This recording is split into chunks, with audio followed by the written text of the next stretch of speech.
কাজু বাদামের গাছ আপনারা দেখতে পাবেন। এই যে ফলগুলো রয়েছে, এই ফলের আপনারা নিচের যে অংশ আছে, এই যে অংশটা আমি দেখলেন এইমাত্র জাস্ট হাত দেওয়াতেই ছিঁড়ে গেল। এই যে নিচের অংশটা, এই নিচের অংশটা মূলত হচ্ছে আপনার কাজু।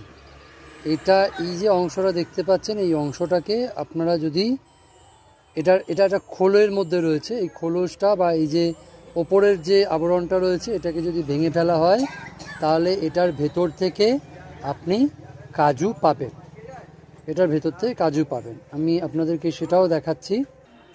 তাই আপনারা যদি এই যে অংশটা এটাকে ছাড়ালে পরে এরকম পাবেন। মূলত এগুলো হাতেতেই ছাড়ানো, মেশিনেতে ছাড়ানো হলে পরে সেখানেতে পুরোটা আসে। আর যদি বাড়িতে আপনি জাঁতি বা কোনো রকম ঘরোয়া যন্ত্র দিয়ে আপনি ছাড়ান, তারপরেতে আপনার এই জিনিসটা আপনি পাবেন। ওপরের এই যে ফল, লাল ফলটা যেটা দেখতে পাচ্ছেন, এটা অনেকেই খায়। আর তলার ওই অংশটা মূলত কাজু। Thank you.